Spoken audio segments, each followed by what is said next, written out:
Respublika shoshilinch tibbiy yordam ilmiy markazi mamlakatimizdagi eng yirik va yetakchi tibbiyot muassasalaridan biri.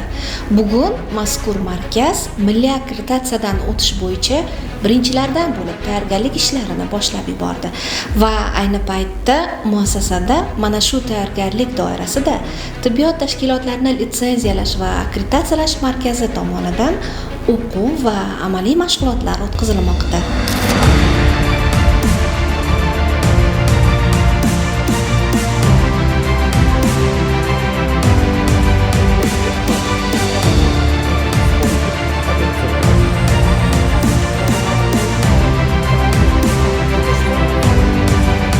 Xalqaro akkreditatsiya talablariga asosan bizlar milliy akkreditatsiya standartida ishlab chiqilgan.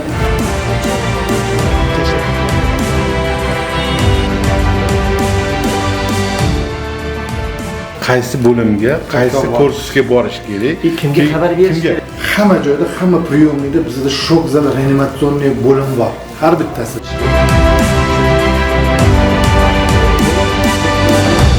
Respublika shoshilinch tibbiy yordam ilmiy markazi kuniga 1000 ga yaqin murojaatlar, ulardan 20-25% statsionar yordam olishadi. Kuniga 45-50 nafar yirik amaliyotlar o'tkaziladi. Umumiy xodimlar soni 2900 ga yaqin, ulardan 450 nafar vrachlar, 1200 atrofida o'rta tibbiy xodimlar va qolgan shu texnik farroshlar, texnik personal.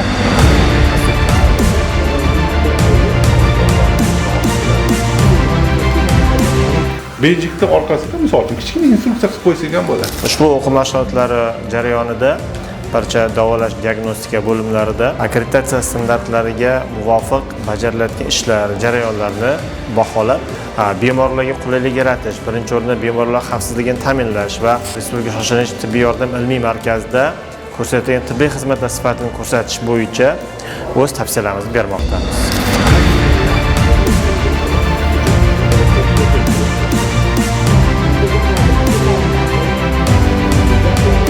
Hattoki defibrillatorning zaryadkasini har kuni nazorat qilish kerak. Bizda yo'lga qo'yilgan shoshilinch tibbiy yordam tizimi xususiyat va afzalligi bu xalqaro va albatta mahalliy tasdiqdan o'tgan protokollarga mos ishni olib borish. Ya'ni qanaqa dunyoda ilg'or tajribaga asoslangan tibbiy protokollar bo'lsa, shoshilinch tibbiy yordam uchun o'shalar bizda ham qo'llaniladi albatta va albatta bemorlarga jahon talablariga mos bo'lgan va albatta milliy talablarga mos bo'lgan sharoitlarda yordam ko'rsatish uchun biza mana shu akkreditatsiya jarayonidan o'tishimiz shart.